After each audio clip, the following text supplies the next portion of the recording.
Et ce problème du credit assignment, c'est vraiment un problème très générique puisque on l'a déjà dans la rétropropagation du gradient, parce que même si on connaît chacune des sorties de notre réseau de neurones, on ne sait pas ce que chacun des neurones sur la couche cachée devra apprendre.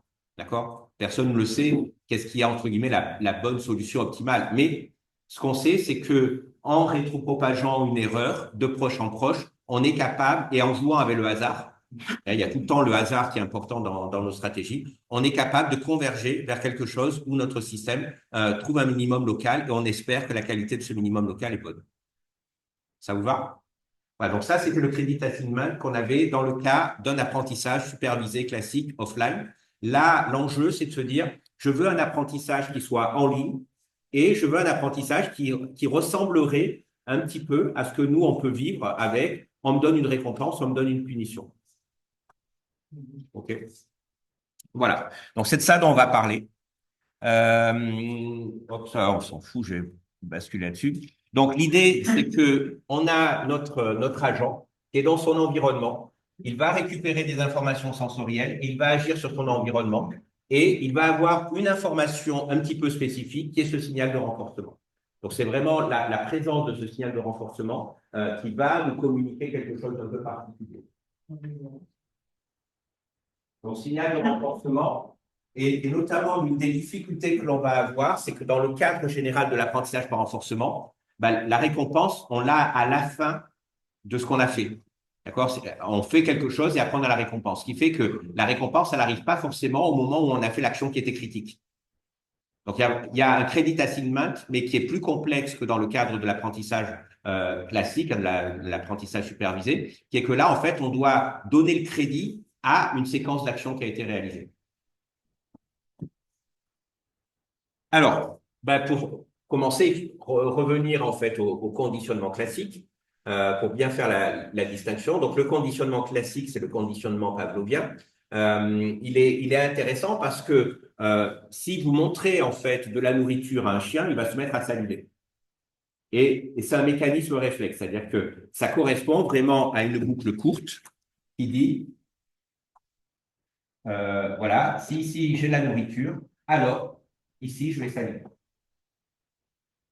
D'accord? Et ça, c'est un réflexe. Vous pouvez demander au chien tout ce que vous voulez, vous pourrez essayer de le dresser et compagnie, vous n'enlèverez pas ce réflexe-là. C'est un réflexe qui est réellement lié à des noyaux en fait sous-corticaux qui sont directement liés au système digestif et qui sont liés donc au fait de saliver pour préparer le système digestif, au fait que il va falloir entre guillemets dégrader la nourriture pour la transformer en énergie. OK?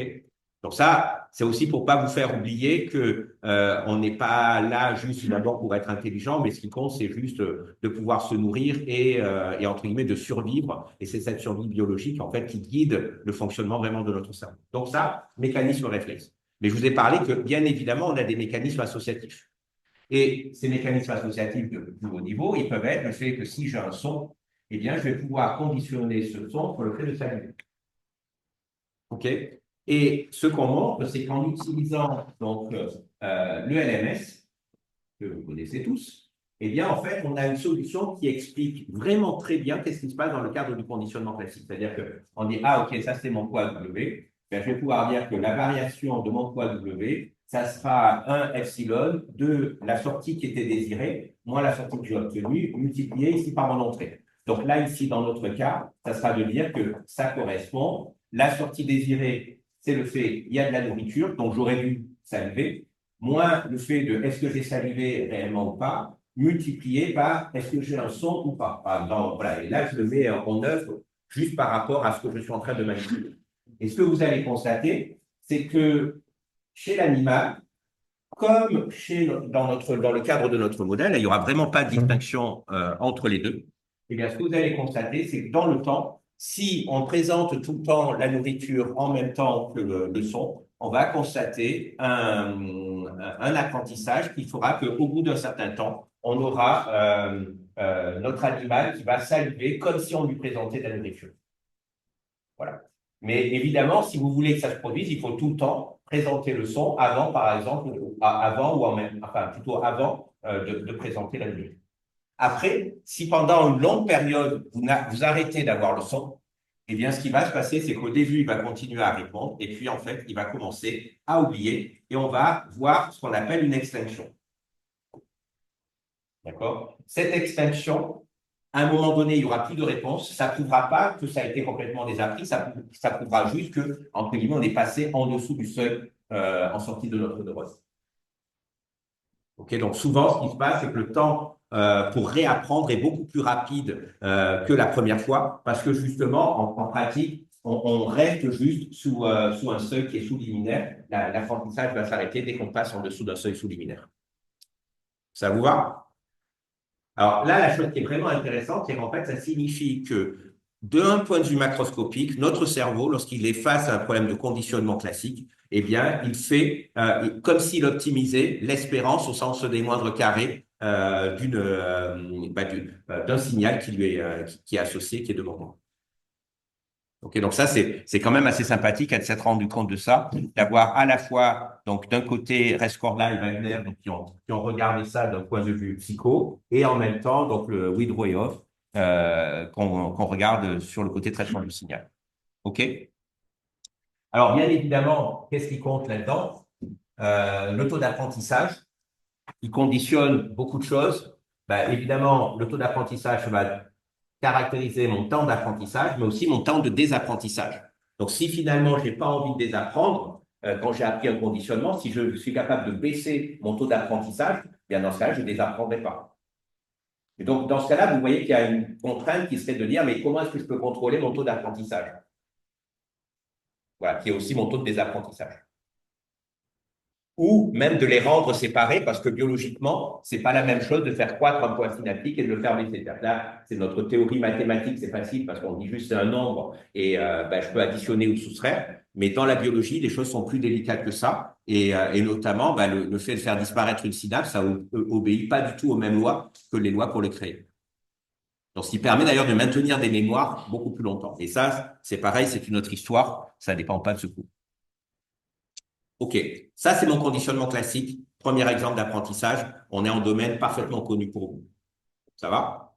Mais pensez-y, hein, c'est trivial ces apprentissages de conditionnement. Mais du moment où vous avez un agent qui n'est pas trop complexe, avec un conditionnement simple, on peut déjà faire énormément de choses sympas. Voilà. Donc, voilà, on n'est pas obligé, entre guillemets, de tout le temps en passer à un réseau multicouche avec plein de complexité et compagnie. Dans certains cas, chez nous, en tout cas, ça reste des choses simples. OK? Un autre exemple qui est intéressant, donc là, c'est là où on a justement ce qu'on appelle l'apprentissage par renforcement. C'est le cas où on a une souris qui est dans un compartiment, voilà, qui est dans une boîte. Donc là, en général, c'est ce qu'on appelait à l'époque les boîtes de Skinner, parce que c'était un psychologue qui avait beaucoup travaillé sur ces aspects comportementaux. Où on a un sol, en fait, où il y a un grillage sur le sol. Et évidemment, ce grillage, il est susceptible d'être électrifié à un moment donné et donc d'envoyer d'envoyer des décharges électriques à l'animal. Et l'animal est d'un côté de l'enceinte, il n'a pas de raison d'en bouger. Et à un moment donné, en fait, il va y avoir, par exemple, un son ou une lumière. Et si cette lumière ou ce son vont annoncer le fait qu'il va y avoir une décharge électrique. Et s'il saute de l'autre côté de l'enceinte, il va aller à un endroit où il n'y aura pas de décharge électrique. Donc, évidemment, la solution, c'est de découvrir qu'en sautant de cet endroit-là à celui-là, on évite systématiquement la décharge électrique. Mais la difficulté, c'est qu'on ne sait pas ce qu'il faut faire. On ne sait pas s'il faut sauter de l'autre côté, s'il faut toucher un mur parce qu'il y aurait peut-être un bouton caché sur un mur. Vous voyez, il y a plein de choses qu'on ne sait pas. Donc, qu'est-ce qu'on constate? Eh bien, l'animal, au départ, il se prend des décharges électriques, il est ultra stressé, il va sauter dans tous les sens. Donc, on va constater une agitation, on va constater des comportements aléatoires. Et si par chance, il a le comportement aléatoire de sauter de l'autre côté, tac, ça va lui permettre d'éviter la punition. Et la fois d'après, il a une probabilité beaucoup plus grande de sauter de l'autre côté. Et en fait, en quelques expériences, il va avoir appris à systématiquement, dès qu'il entend le son, tac, il va sauter de l'autre côté, il ne prendra plus le risque de se prendre une décharge électrique. Voilà. Ça marche aussi pour les humains, mais c'est pas cool. Mais voilà, on a la même chose avec des stratégies, soit par récompense, soit par punition, en fait, qu'on utilise un petit peu tout le temps. D'accord? Et qui vont nous aider à découvrir des choses. Il faut tout le temps penser que chez nous, c'est le mode principal d'apprentissage. Alors évidemment, il marche mieux en positif qu'en négatif. Là, je vous montre en négatif, mais ça marche beaucoup mieux sur le fait que vous puissiez obtenir une récompense. Et en fait, on est très fort à ça, et je dirais que toute notre éducation, elle consiste à découvrir qu'est-ce qu'il faut faire et dans quel ordre et quand pour pouvoir obtenir une récompense ou éviter une punition. Ça va? Donc, comprendre la clé de cet apprentissage par renforcement, évidemment, c'est critique pour fabriquer des systèmes autonomes. Alors, hop, bah là, je vais arrêter avec ce côté-là. Je vais vous le faire directement au tableau, c'est plus simple. Alors, les premiers travaux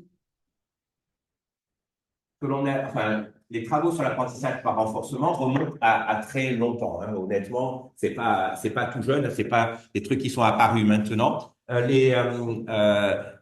les personnes qui ont travaillé beaucoup là-dessus, il y a notamment quelqu'un qui s'appelle Klotz, qui a proposé en fait la notion de ce qu'on appelle un neurone hédoniste.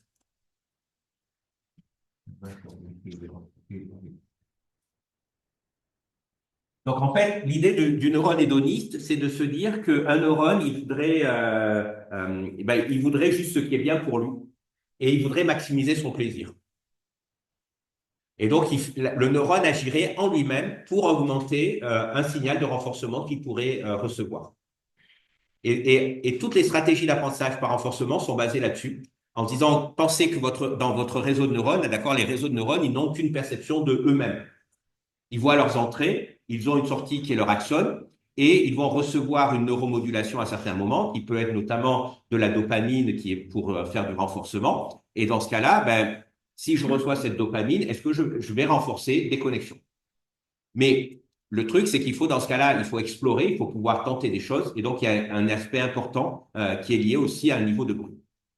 Et la question, c'est, dans ce cas-là, si je prends un neurone, donc qui va être une unité de sommation, il faudra forcément que je puisse avoir une entrée qui va correspondre à un aspect de bruit. J'aurai une fonction ici non linéaire et je vais avoir un signal de renforcement qui va me permettre de modifier l'efficacité de mes synapses.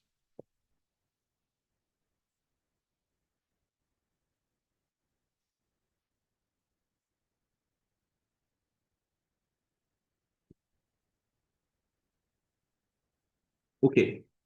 Le truc, c'est que, voilà, et j'ai ici un renforcement. La question, c'est maintenant, quand j'ai une entrée ici qui est activée, et là, je me pose la question par rapport à cette sortie, dans quelle mesure est-ce que je dois renforcer ou pas un poids synaptique? Ben, l'idée, c'est de regarder un petit peu la combinatoire de ce qui se passe. Vous voyez, si j'essaie de redécouvrir la règle, l'idée, c'est que je vais me dire, ah, mais est-ce que mon entrée, elle est active? Est-ce que ma sortie, elle est active? Est-ce que j'ai un signal de renforcement? Et dans ce cas-là, qu'est-ce qui va se passer pour mon D2WR? Pardon, DW. Donc, sur mon poids synaptique, est-ce que je dois faire croître ou baisser mon poids? Alors, le truc qu'il y a, c'est que si j'écris les choses comme ça, je vais écrire un truc faux. Je vais essayer d'expliquer pourquoi c'est problématique. Imaginons, j'ai pas d'entrée, j'ai pas de sortie, j'ai pas de renforcement. A priori, je ne vais pas modifier mes poids synaptiques, d'accord? Bon, ça paraît un peu une évidence. Maintenant, j'ai une entrée qui est active, ma sortie n'est pas active et j'ai un renforcement. Ben, dans ce cas-là, ça veut dire que tout va bien, quoi. Donc, tout va bien. Donc, dans ce cas-là, est-ce que je dois renforcer mon entrée? Ou à l'inverse, là, ça signifie que c'est bien que quand il y a cette entrée, je ne réagisse pas. Donc, à la limite, là, soit je pourrais rester neutre, d'accord? Soit, en fait, je devrais faire baisser mon poids synaptique en disant, ben, de toute manière, quand l'entrée est active, la sortie, elle ne doit pas être active. Donc, dans ce cas-là, mon poids synaptique, il devrait être nul. Et après, je peux jouer le truc à l'inverse, hein, en disant, OK, mon entrée, elle est nulle, ma sortie, elle est active maintenant, et je n'ai pas de renforcement. Ben en fait, c'est bien, c'est pas bien. Vous voyez, je ne sais pas. D'accord? Enfin, moi, honnêtement, là, quand on me dit juste le truc comme ça, je me pose vraiment la question de ce qui se passe. Et vous allez voir en quoi mon truc, au bout d'un moment, là, c'est pas le- Puis maintenant, j'ai mon entrée qui est active, ma sortie est active, j'ai un renforcement. Alors là, je peux dire, oui, OK, c'est plutôt a priori sympa, donc peut-être que je pourrais dire, ah, là, alors soit c'est déjà bien, donc dans ce cas-là, en fait, je pourrais rester stable, parce que puisque je réagis déjà comme il faut, il n'y a rien à faire, soit je pourrais augmenter mon poids. Voilà. Voilà globalement un petit peu vers quoi j'irai. Mais en fait, ce qui est problématique, c'est que mon renforcement, là, je parle de 0, je parle de 1, mais c'est pas ce qui va se passer. En pratique, je peux avoir un signal de renforcement, il pourrait valoir 10, il pourrait valoir 100. Et ce qui va surtout compter, c'est le fait qu'à un moment donné, il vaut 10. Alors, 10, à la limite, je suis content peut-être. Mais s'il passe à 50, finalement, 10, c'était pas bien, 50, c'est bien. Donc, vous voyez que c'est pas le signal de renforcement qui va me parler. C'est plutôt la variation du signal de renforcement dans le temps. Ça sera plus pertinent. Et après, c'est pareil. Est-ce que c'est vraiment le fait que j'ai ma sortie qui soit active ou pas qui va compter? C'est est-ce que ma sortie, elle a augmenté pendant que mon renforcement a augmenté? Donc, vous voyez que dans ce cas-là, j'ai envie de réécrire ma règle, ma table de vérité, en l'écrivant d'une manière peut-être un peu plus maligne, qui va consister à dire, ah, mais je vais regarder la variation de mon entrée dans le temps, la variation de ma sortie dans le temps, la variation de mon signal de renforcement dans le temps, et là, ça me permettra de regarder la variation de mon poids dans le temps. Et donc, si je fais comme ça, ben, je peux regarder en disant, OK, de toute manière, là, ici, je peux avoir la variation de mon entrée dans le temps, elle peut être nulle, elle peut être positive ou elle peut être négative. Donc là, en fait, je vais me retrouver maintenant avec trois valeurs, ce qui va me compliquer normalement pas mal la vie. Alors, ce que je vous propose, c'est que je vais laisser de côté les cas avec des zéros et je vais plutôt prendre des cas, est-ce que c'est moins, est-ce que c'est plus? Parce que, on va dire, c'est plus informatif pour moi et après, vous allez voir de toute manière qu'au niveau de l'équation, ça va pas être si compliqué que ça. Donc, on aura une équation, on va dire, très simple pour gérer tout ça. Donc, imaginons que mon entrée, elle augmente. Imaginons que ma sortie, elle augmente. Et imaginons que mon renforcement, il augmente. Ben là, clairement, il doit y avoir une corrélation entre cette entrée et cette sortie et le fait d'augmenter mon poids synaptique, ça paraît aller ensemble. Maintenant, imaginez que ma sortie augmente, d'accord, et qu'une entrée, elle était en train de baisser et qu'en plus, j'ai mon renforcement ici qui augmente, ben là, ça signifie manifestement qu'il ne faut pas tenir compte de cette entrée. Donc, dans ce cas-là, je vais pouvoir avoir quelque chose de négatif. Et puis, pareil, si ici, je reviens avec quelque chose de positif sur mon entrée, elle augmente. Mon signal, ma sortie baisse. Et quand ma sortie baisse, mon renforcement, il augmente. Bien, dans ce cas-là, il faut que je fasse aussi baisser mon poids synaptique. Parce que là, ça signifie que ben, c'est bien d'avoir cette sortie qui soit faible et que c'était lié à ça. Donc, il faut que mon poids il soit de plus en plus négatif pour que de plus en plus, il inhibe ma sortie. Ça vous va? Et après, ben, je continue. Maintenant, là, j'ai fait que avec du renforcement positif. En fait, je peux faire la même chose, les trois mêmes cas, avec du renforcement négatif. Donc, qu'est-ce qui se passe si maintenant j'ai mon entrée, ma sortie qui augmente et mon renforcement qui baisse? Ça veut dire que j'ai fait augmenter ma sortie à cause d'une entrée en particulier et que c'est mauvais. Donc, si c'est mauvais, il faut absolument découpler ma sortie. Il ne faut pas faire augmenter ma sortie dans ce cas-là. Donc, je vais le faire baisser. Et puis, maintenant, bah, si mon entrée, elle baisse, ma sortie augmente et qu'ici, j'ai un renforcement qui est négatif, bah là, on va se dire, ah, mais de toute façon, là, c'est pas bon. Et donc, ça signifie que cette entrée négative, bah, peut-être qu'elle devrait continuer à être encore plus négative pour pouvoir éviter le problème. Et si maintenant, bah, je suis avec quelque chose qui est plus et plus, pardon, qui est quoi oui, plus et moins, ça, mes quatre cas, bah, si mon entrée, elle augmente, que ma sortie, elle baisse, et que mon renforcement baisse, bah, dans ce cas-là, c'est pareil, c'est qu'il y a un souci. C'est que là, ici, j'aurais pas dû faire baisser, mais comme cette entrée, elle a augmenté, il faudrait que je fasse augmenter mon poids pour mieux en tirer parti. Donc, finalement, je peux avoir une table de vérité comme ça qui peut paraître relativement complexe. En fait, si vous regardez bien ce que ça fait à l'intérieur, ben vous allez voir qu'au final, ça revient à avoir une équation pour la modification de mon poids synaptique qui consisterait à dire que c'est ça, le produit de la variation de mon entrée par le temps, la variation de ma sortie dans le temps. Donc là, finalement, on a une variante de la règle de Hebb, mais en différentiel, d'accord? Un apprentissage purement associatif, et simplement modulé par un signal de renforcement. Donc ça, c'est une équation qui permet d'expliquer de l'apprentissage par renforcement en instantané. Donc déjà, ça permet une petite créature où il y aurait, voilà, il ne faut pas qu'il y ait d'histoire de délai, mais en instantané, ça peut déjà vous donner des choses sympas. OK? Ça va? Voilà. Donc ça, c'est ce qu'on regarde là. Donc là, cette équation-là, en fait, je vous l'ai réécrite comme Sutton et Bartow en 80, entre guillemets, l'avaient proposé, donc qui est un petit peu différent de la comme je vous la présente. Donc eux, en fait, ils avaient, je suis désolé, c'est un T plus 1, hein. C'est pas de D là, c'est une erreur. Je vais profiter pour le corriger, comme ça, ce sera fait. Hop, si j'y arrive. Ah mince. Voilà, je sais pas. Oui, j'ai oublié d'appuyer sur le Shift. Oh, sauvegarde, il sauvegarde. C'est bon.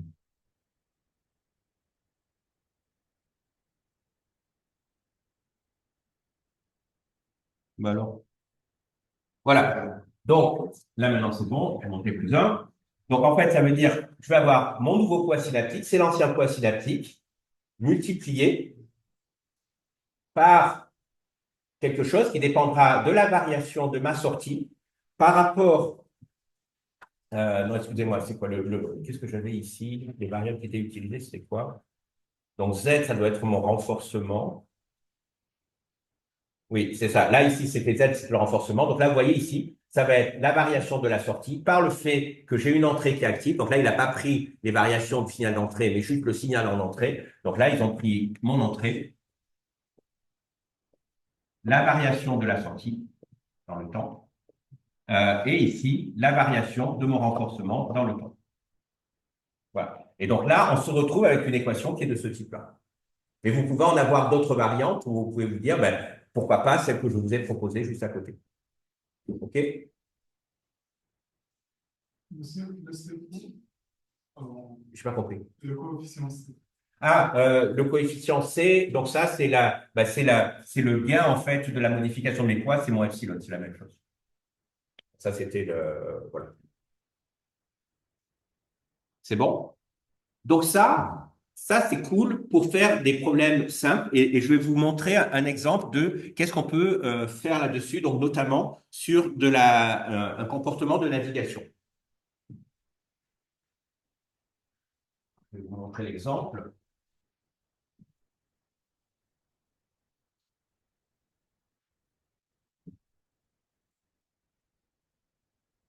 Alors, voilà mon exemple.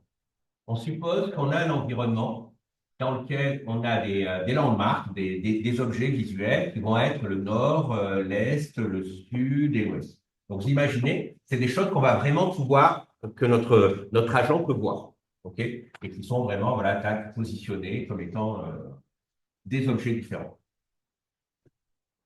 Voilà. Tac, j'ai ces objets-là. Et j'ai une récompense, on va supposer qu'elle est ici. Donc là, c'est la nourriture qu'une sorte de souris artificielle aimerait bien pouvoir récupérer. Et à côté de ça, ce que je vais supposer dans mon réseau de neurones, donc c'est que j'ai accès à ces informations, nord, est, sud, ouest, plus une constante, d'accord? Et que ces informations-là vont rentrer dans un réseau de neurones relativement trivial parce qu'il va directement contacter, il va me permettre de contacter directement des sorties. Donc là, l'idée, c'est que je vais avoir des neurones qui sont représentés comme ça. Il y en a un qui dira, ben là, OK, on va monter. Là, on en aura un autre qui dira,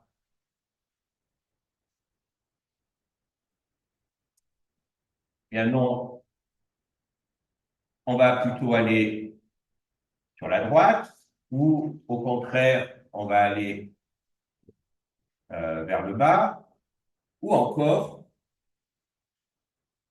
on va aller à gauche. Voilà. Donc ça, c'est mon réseau de neurones. Donc ça, c'est mes actions. Ça, c'est mes senseurs. Donc, on est vraiment sur une architecture réactive triviale. OK? Et en fait, je vais supposer qu'ici, je peux créer des poids synaptiques. Voilà, ça, c'est ma matrice W. Ici, d'accord, c'est ma matrice de tous mes poids synaptiques qui peuvent être créés. Ça vous va? Maintenant, on va supposer que j'ai ma règle d'apprentissage de tout à l'heure hein, qui me dit, je vais prendre vraiment juste celle de tout à l'heure, qui est de dire dans ce cas-là, je vais prendre l'entrée, la variation de la sortie dans le temps et la variation de mon signal, pardon, la variation du signal de renforcement dans le temps.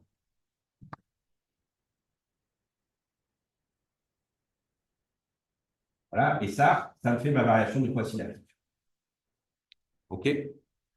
Donc, si j'applique cette règle-là et qu'on suppose que je commence avec mon petit animal qui se retrouve à une position ici. Au départ, la situation à l'initialisation, ben, je peux avoir toute ma matrice de poids, elle pourrait être nulle, elle pourrait être avec du bruit, j'en sais rien.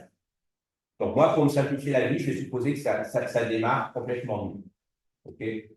Si je démarre complètement nul et que je regarde que propose mon système, alors quand je suis dans cette situation, ce que je vais avoir, c'est que les senseurs qui sont les plus activés, c'est le nord et l'ouest. Okay. Je suis dans cette zone-là de mon environnement. Donc, j'active ces deux senseurs-là. Là, ici, j'ai des points synaptiques qui sont nuls. Donc, l'activité de mes 4 neurones moteurs, elle est nulle. Donc, en fait, je ne fais rien. Donc, si j'en reste là, je reste immobile et j'ai ce petit problème qu'on a souvent dans les réseaux de neurones, c'est que si vous mettez des poids qui sont nuls, il n'y a rien qui démarre, on est coincé. Donc là, on a un truc un peu spécifique dans nos neurones, c'est que dans le fonctionnement de nos neurones, ce qui est proposé dans la règle en fait de Sutton et Bartow, c'est de dire je fais ce produit-là et je vais avoir une sortie qui vaut 1 si mon activité plus du bruit est supérieure à 0 et 0 sinon. Donc en pratique, ça va me permettre de dire qu'en rajoutant ce bruit sur ma sortie, d'accord, voilà, il y a entre guillemets ici mon petit signal de bruit qui arrive à tout le monde. Hein. Voilà, ce petit signal de bruit va me permettre de garantir finalement qu'il n'y a pas 0 comme activité et plusieurs neurones peuvent se retrouver actifs. Donc, comme j'ai plusieurs sorties, manifestement, il vaut mieux que je prenne un gagnant là-dessus. Donc, en fait, ça veut dire que celui qui aura le plus de bruit va se retrouver comme étant mon gagnant, par exemple, en termes d'action. Ça va? Comme ça, je me simplifie encore la vie là, sur mon problème par rapport à ce que faisait ce taux parcours. Donc, dans ce cas-là, on peut imaginer que je joue de malchance. Je joue de malchance, je suis ici, et le neurone gagnant, c'est le premier. Donc, dans ce cas-là, qu'est-ce qui se passe? Je vais par là. Si je vais par là, ma distance à mon objectif, elle diminue. Donc, mon signal de renforcement, si par exemple mon signal de renforcement, c'était la distance au but, clairement, la distance au but, elle a augmenté. Donc, j'ai mon signal de renforcement qui est négatif, j'ai une sortie qui a augmenté et j'ai certaines entrées qui sont actives. En tout cas, et en plus qui sont devenues actives, par exemple, dans mon cas. Donc là, qu'est-ce qui va se passer? C'est que ça va me dire, ah, mais en fait, il y a des poids qui doivent devenir négatifs. Donc, techniquement, moi, ici, ce qui va se passer, c'est que ces poids-là, ils deviennent négatifs. Et ils me disent finalement, ce neurone-là ne doit pas être activé. Donc maintenant, si je réapplique ma règle, et que je suis arrivé ici, hein, donc malheureusement, je ne suis pas allé dans la bonne direction, qu'est-ce qui va se passer ici? C'est que ce neurone-là, il est inhibé, les autres non. Donc, le bruit, en fait, il va avoir un impact surtout sur ces neurones-là, et c'est un de ces trois-là qui va pouvoir gagner. Donc, je peux encore jouer de malchance, et on peut imaginer, par exemple, que je choisisse d'aller vers la droite. Si je choisis d'aller vers la droite, c'est juste pour vous montrer que même si j'ai beaucoup de malchance, ce n'est pas super grave. Si je choisis d'aller vers la droite, j'augmente encore ma distance. Comme j'augmente encore ma distance, ce qui va se passer, c'est que dans ce cas-là, ces synapses-là vont devenir négatives. Et je vais apprendre que dans cette configuration-là, il ne faut pas bouger par là. Et puis maintenant, je vais avoir, donc, ces deux-là sont forcément inhibés, il ne reste plus que ces deux-là qui peuvent être sélectionnés. Et là, en fait, peu m'importe laquelle des deux va gagner, parce que dans les deux cas, ça va me permettre d'améliorer mon renforcement. Donc, imaginons par exemple que je descende. si j'ai choisi de descendre, ah ben tiens, là, mon renforcement est devenu positif, j'ai une sortie qui s'est activée, j'ai une entrée ici qui est active, donc forcément, je vais avoir un poids oscillatif qui va augmenter. Je vais passer les feuilles. Donc là, ici, si vous regardez ce qui va se passer, c'est que donc je suis dans cette situation-là, j'ai choisi de descendre, et donc là, je vais renforcer ces deux connexions, elles deviennent positives. Ça vous va? Maintenant qu'elles sont devenues positives et que je suis ici, ben, qu'est-ce qui se passe? Je suis en train de dire celui-là, je l'inhibe, celui-là, je l'inhibe, celui-là, je l'excite, celui-là, j'ai rien dit. Donc, qu'est-ce que je vais faire? C'est pas compliqué. A priori, à moins que le bruit soit très élevé, je vais choisir ça. Donc, si mon bruit est faible, a priori, je vais continuer le même comportement que ce que j'avais. Donc, je vais commencer à descendre comme ça. Et comme mon renforcement s'améliore, bien, et que ma sortie, il n'y a pas de variation, ben, en fait, je vais arrêter d'apprendre, puisque ma sortie, elle reste active, par exemple. Et donc, dans ce cas-là, ben, j'arrête d'apprendre, mais je continue à descendre parce que tout va bien. Et ce comportement-là est bon. Jusqu'au moment où j'arrive ici. Quand j'arrive ici, ben là, par rapport au cas précédent, qu'est-ce qui se passe? Ben, mon renforcement, il baisse parce que je me rééloigne du but. Donc là, je vais apprendre que quand je suis pile que à l'ouest, d'accord? Eh ben, quand je suis que à l'ouest, finalement, le fait de descendre, c'est pas bien. Donc, je vais apprendre à ici inhiber ce truc-là. À l'ouest, voilà, on va apprendre, on va faire baisser ce poids-là, il va disparaître. On n'a pas touché celui du nord parce on va dire, nord a été plus actif. Et là, on va essayer de découvrir ce qu'il faut faire. Donc là, a priori, comme chez Ouest qui est actif et que j'ai appris un truc négatif ici, je ne vais pas avoir envie de monter. Je ne vais pas avoir envie d'aller par là. Donc forcément, ben ici, je vais avoir encore la possibilité d'essayer de descendre ou d'aller dans ce sens-là. Et vous voyez bien que assez rapidement, ben, si je continue de descendre, ce poids-là va finir par devenir négatif. Et celui qui va devenir positif, c'est celui-là qui dit quand tu es à l'ouest, tu vas aller par là.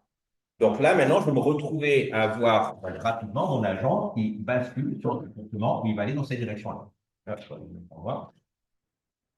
Donc, il va aller par là.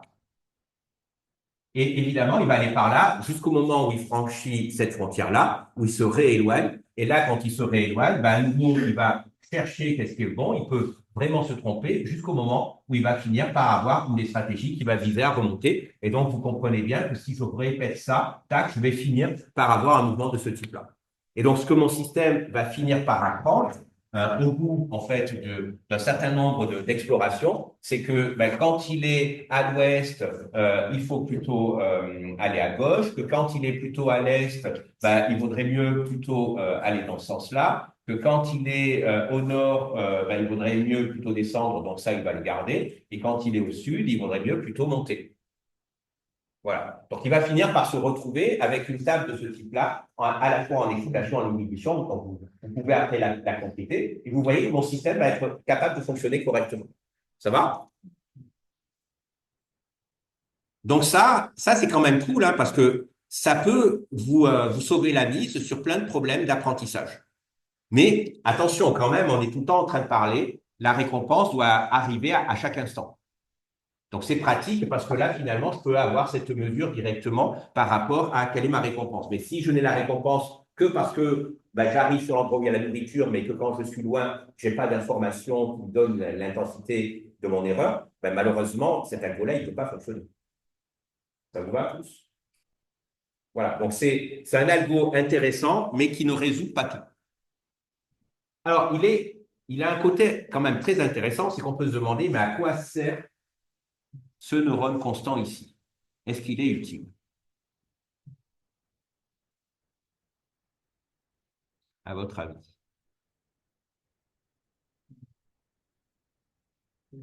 C'est bizarre parce qu'il est tout le temps actif.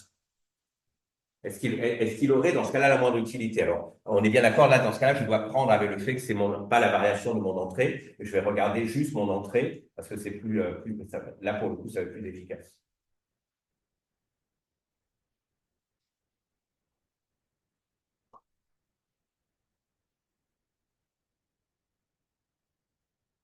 Alors, en fait, je vous propose de ne pas vous donner la solution, comme on se revoit encore une fois, de vous laisser réfléchir à ce problème-là. Et le TD que je vous propose, c'est de dire, supposons qu'on soit dans le noir.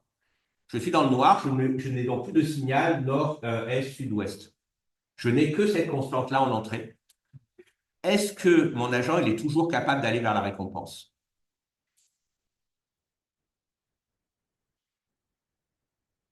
Voilà, c'est la question posée. D'accord? Vous notez bien, et pour la prochaine fois, vous le faites, et j'espère que, enfin, si j'oublie de vous donner la réponse, vous me demandez parce que c'est important. C'est bon? Vous avez compris? Si un truc pas clair, dites-moi.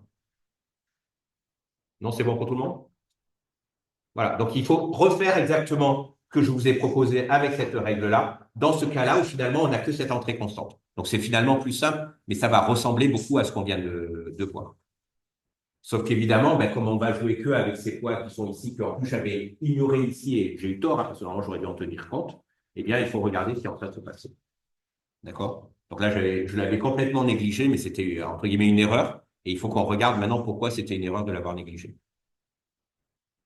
C'est bon pour tout le monde? OK. Bien. Donc là, on est d'accord, j'ai une solution, mais le problème, c'est que j'ai toujours besoin d'avoir cette récompense. Le problème, c'est que ce qu'ont compris les gens, donc, vous voyez, à la fin des années 70, début des années 80, qui bossaient sur ce travail-là, c'était que on ne pourrait pas aller beaucoup plus loin si on n'était pas capable de prédire en fait la récompense. Le problème, c'est qu'on travaille avec cette variation UR, soit c'est disponible directement et alors, bah, ok, génial, il n'y a pas de souci, mais dans la plupart des cas, ça ne va pas être disponible. Donc, il nous faudrait être capable de prédire le R. Alors, comment est-ce qu'on peut faire pour prédire le R quand on travaille avec des réseaux de neurones? Ben, c'est juste imaginer. Et si, en fait, donc voilà, je vais effacer le dessin qui est là.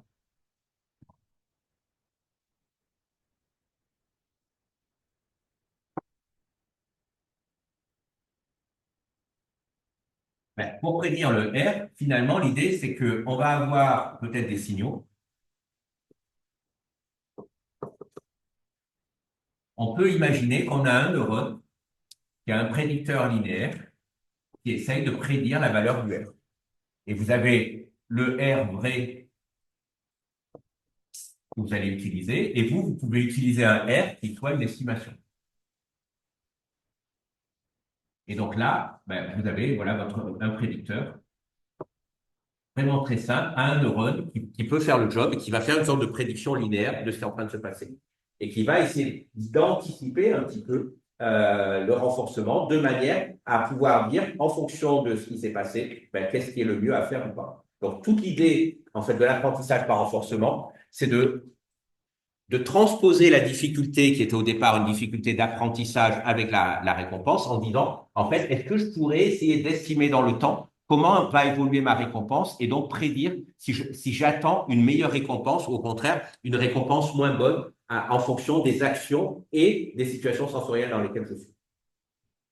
Ça va? Voilà, donc c'est ça, un petit peu la bascule. Et ils ont commencé à inventer des algos assez sympas, juste en se disant, en fait, je vais garder cette architecture-là, mais en plus, je vais rajouter un neurone qui essaye d'apprendre à anticiper la récompense.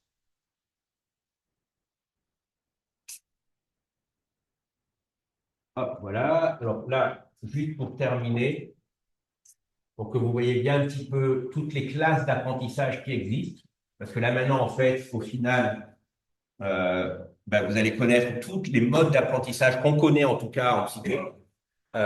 Donc, la grande famille des apprentissages, c'est de l'apprentissage associatif, c'est-à-dire que les hypothèses sur lesquelles tout le monde travaille, c'est de dire qu'entre deux neurones, la règle qui est la règle primordiale, c'est la règle de F. C'est-à-dire que si des neurones, entre guillemets, sont coactivés, s'ils déchargent ensemble, eh ben dans ce cas-là, ils sont en réseau et on va renforcer ce réseau. OK? Donc là, un apprentissage associatif, un cas particulier d'apprentissage associatif, ce sont les conditionnements. Le conditionnement classique, on connaît ce qui est désiré, et donc on a un mécanisme réflexe qui nous aide. Donc ça, c'est le conditionnement pavlovien.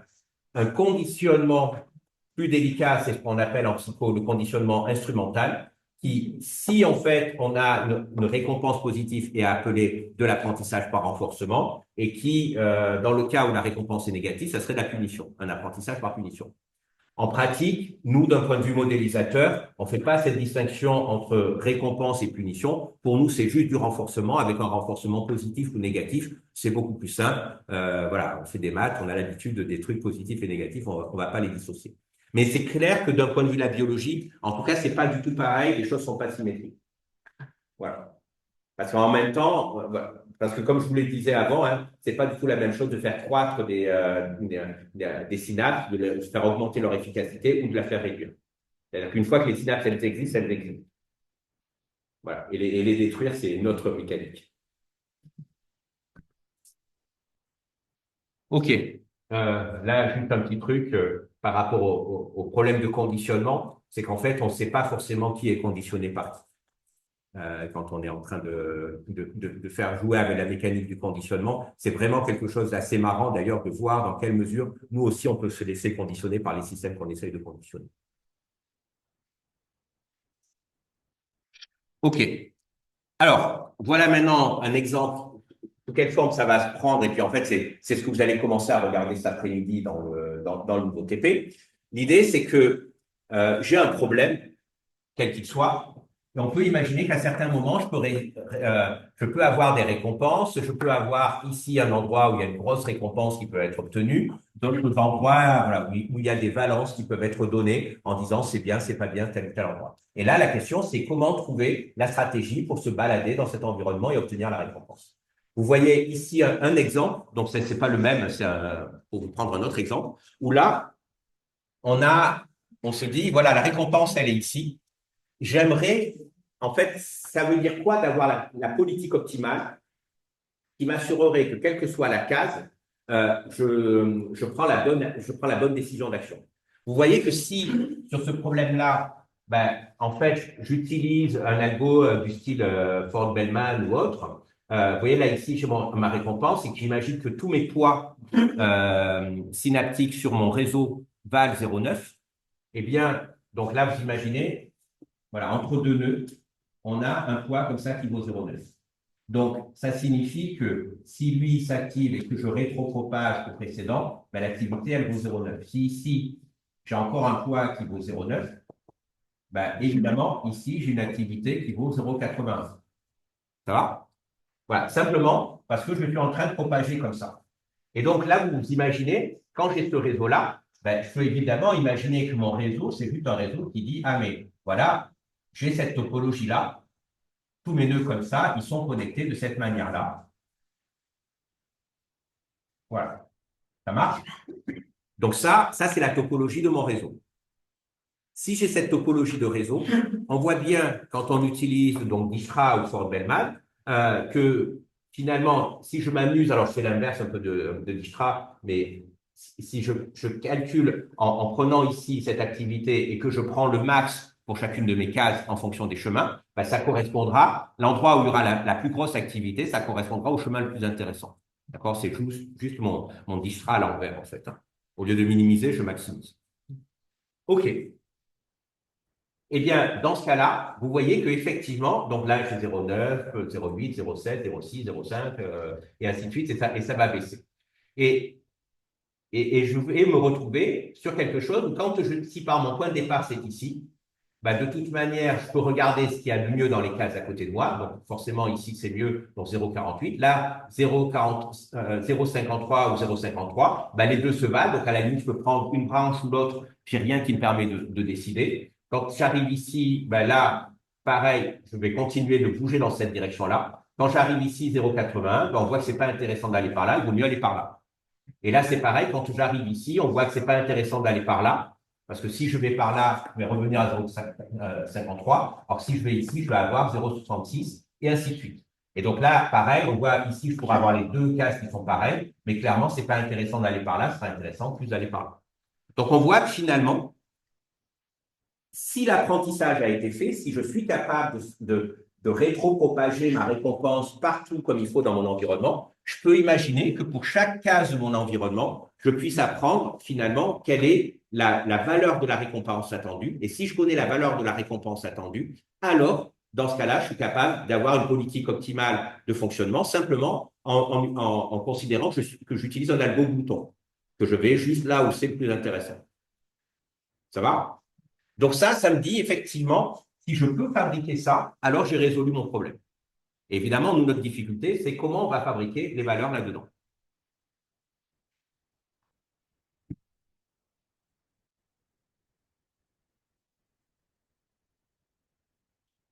Alors, ouais, je vais arrêter ça parce que c'est pas très pratique. Je vais le faire plus simplement et ça, vous l'aurez après pour vous, hein. Voilà, donc l'idée, quand je vais avoir mon apprentissage par renforcement, c'est que je vais avoir donc S qui sera l'ensemble des états accessibles.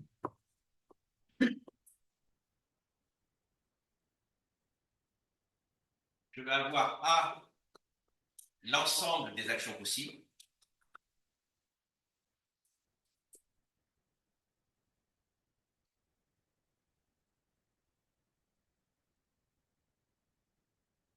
Donc, à partir de chaque état.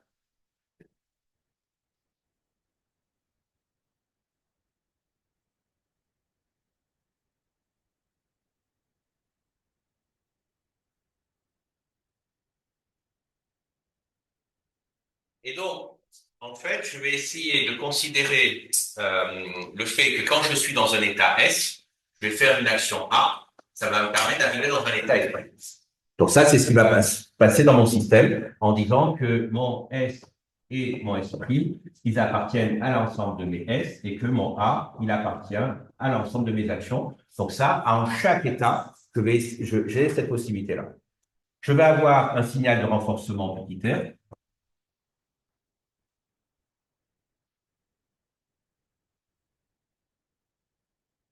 Peut arriver n'importe quand. Et donc, je peux l'avoir plusieurs fois ou pas. Et donc, je peux avoir un exemple et de dire, finalement, je pourrais avoir un problème qui va s'écrire un petit peu sous cette forme-là. Vous direz, voilà, je suis dans un état S1. Je fais une action A1, ça m'amène dans un état S2. Dans l'état S2, si je refais l'action A1, ça peut m'amener dans un état S3. Dans l'état S1, si je fais une action A2, ça peut m'amener directement à S3.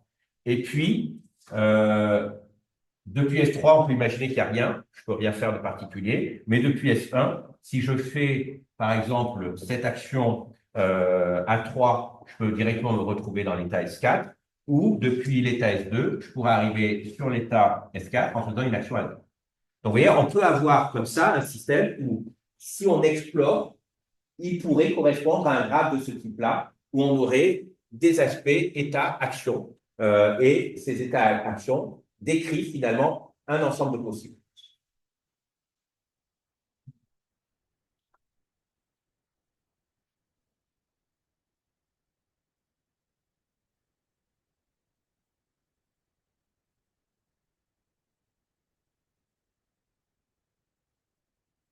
Et on va parler dans l'apprentissage par renforcement d'une notion de politique qu'on va appeler I de S,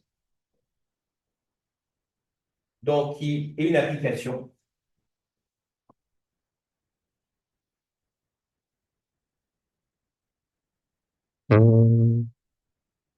d'abord, qui va être une application qui a tout état S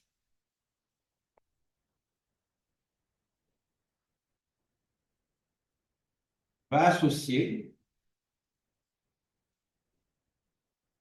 une action A.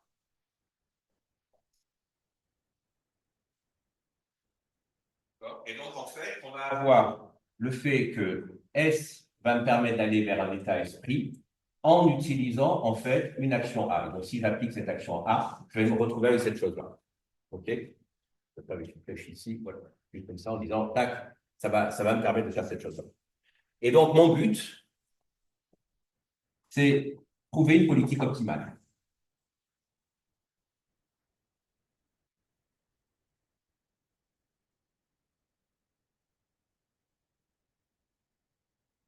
Et donc, la notion de l'optimalité, ça va être quelque chose d'important ici. Ça va être quelque chose qui va dire, je cherche à trouver une politique qui va maximiser mon R.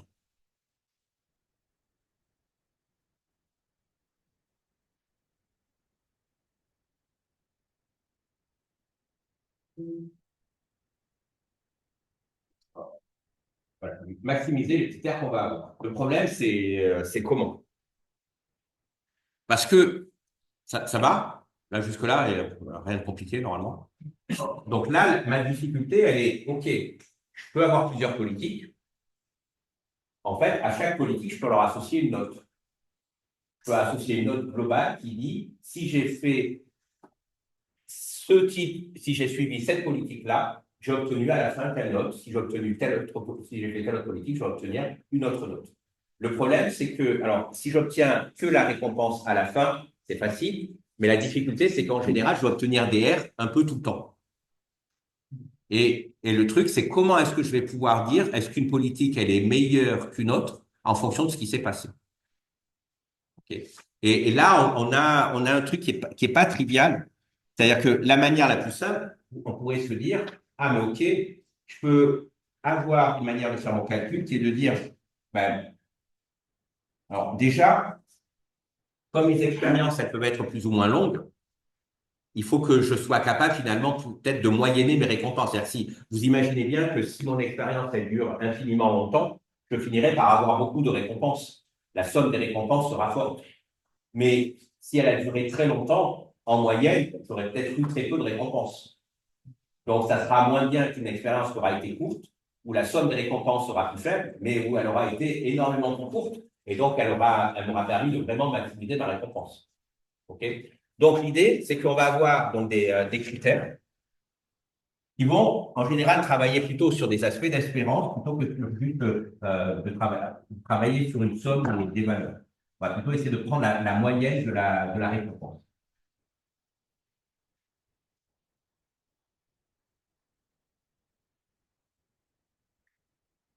Donc, on va avoir un premier critère.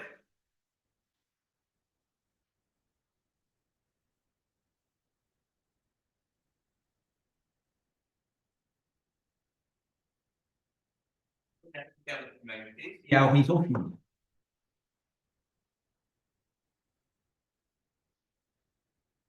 Alors, quand on travaille comme ça à horizon fini, ben, l'idée, ça sera de se dire, euh, mon critère à horizon fini, c'est de dire que si j'ai N data qui ont été travaillées, c'est que ce que je vais prendre, c'est l'espérance de la somme de mes K égale 0 jusqu'à N de mes RK.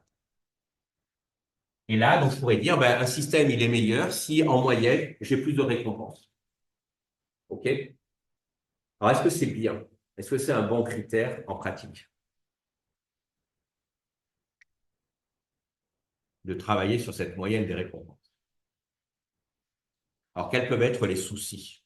Évidemment, en fait, il n'est pas si bon que ça, ce critère-là.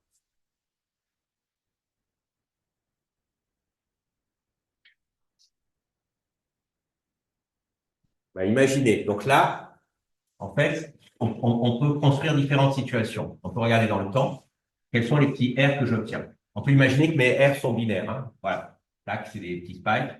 J'obtiens des R comme ça. Donc ça, j'ai une certaine récompense en moyenne. Maintenant, je peux avoir la même quantité de R comme ça. 1, 2, 3, 4, 5, bien. Voilà. Et ça, c'est la fin de mon expérience, hein, d'accord? C'est la fin de mon expérience. Et puis, je peux avoir une autre situation. C'est une situation où la politique que j'ai adoptée et ce que j'ai appris font que j'ai quelque chose comme ça. Ou peut-être, enfin, je suis peut-être méchant, mais voilà, imaginez, ça peut plus un truc comme ça. Qu'est-ce que vous préférez entre les trois cas en termes d'interprétation? Moi, pour moi, un système comme ça veut dire que ce que j'ai fait n'a pas eu d'impact sur le renforcement. Bof, voilà. Globalement, j'ai rien appris, j'ai rien compris. Mais ça, bon, voilà. Là, bah, c'était bien avant, c'est beaucoup moins bien maintenant.